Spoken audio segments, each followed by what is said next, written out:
Muthee Kiengei Pastor Ben nĩombũrĩte na gũtarĩria ndeto cia tiga aingĩ megegeire mũno ũrĩa anakorwo agĩtandĩkwo nĩ Jeshi, na oho Kiengei nĩakũngũĩirwo mũno nĩ mafans ake na ashirika ake a kanitha wa JCM, and this after he was anointed by Archbishop Harrison Ng'ang'a himself.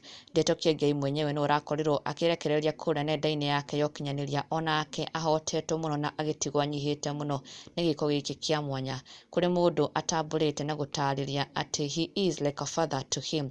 Their relationship is like that of a father and a son, na akĩmũcokeria ngatho cia mwanya mũno. Na Kiengei revealed this through this message akiuga fathers are feathers to hide sons from harm and from destiny devourers.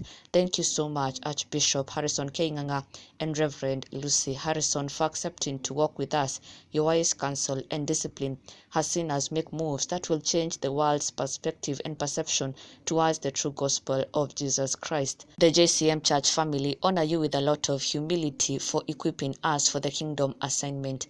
The anointing is upon us for grace. Na nĩ ũndũ mũnene mũno na ũhotani mũnene kũrĩ Kiengei, if we can call it that, tondũ onake agĩkiuga ti ũndũ mũhũthũ na ti ũndũ mũnini, na ndawoete no ũhũthũ ona hanini.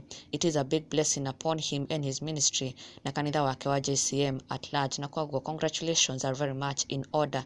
Na rĩu Kiengei harĩ ndeto arĩkĩtie kumbũra na gũtiga mafans na ona nginya ashirika na arũmĩrĩri ake megegeire. Nĩ Kiengei agĩkiumbũra ũrĩa anakorwo akĩhutio haro nĩ Jeshi rĩrĩa tene ĩrĩa anjagia comedy, rĩrĩa akĩendagia CD mena fellow comedian na mũndũ ateithĩrĩirie mũno gũkorwo akĩmũrera Papasi Mũbenje. Kiengei agĩkiumbũra atĩ me harakati-inĩ cia gũkorwo makĩendia CD ciao nĩ makorirwo magĩtũngana na kĩrori kĩa Jeshi, na Kiengei na Papasi magĩkiuga aca ona no megũthiĩ kũmenderia CD ciao magĩkĩonekana nĩ mekũgũra.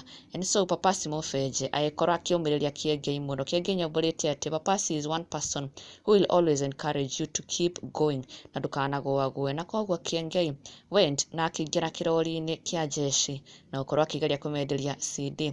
No gũtirĩ mũndũ wamũgathũkire kana ona gũkorwo akĩrespond, but one soldier in specific nĩakorirwo akĩra Kiengei atĩ ũkakuhĩrĩria, na Kiengei did exactly that. Agĩciria nĩ kanya ona ga kũmwenderia CD, but little did he know nĩ mbara agĩra, nĩ mbara aretha, tondũ agĩkiuga ma ahutirio na kũhũrwo makobi merĩ hamwe, makobi marĩa etĩte manjemanio on both sides, both ears. Agĩkiuga atĩ atigirwo atekũigua kĩndũ, na ona nginya kuma kĩrori-inĩ kĩu ona ndoĩ aumire atĩa, no agĩkora Papasi nja agĩkĩmũria kana nĩ maragũra kana kwai gwathiĩ atĩa, agĩkĩmwĩra thiĩ wone. Na Papasi onake agĩkĩingĩra where he met the same fate as Kiengei, onake akĩhutio haro nĩ mũjeshi ũcio na magĩtigwo erĩ maconokete mũno, na oho magĩkĩũria makĩhũrĩrwo kĩ na no wĩra wao marĩ. Kiengei agĩtarĩria atĩ matũ make macokaga kũhingũka miles away, athiĩte mũno. Na Kiengei agĩkiuga it was a painful experience gũkorwo hũrĩtwo nĩ mũjeshi, na agĩkiuga these are the challenges that he had to face and go through rĩrĩa anjagia comedy yake, but here he is now agĩcokeria Ngai ngatho nĩ harĩa amũrutire kuma gũtũnganaga na maũndũ ta maya, kũnyũrũrio na kũhũragwo na nginya gũconorithagio, na agĩkiuga ndakuire ngoro Kĩmena Papasi no mathire ona mbere na wĩra wao, and God has been faithful to them.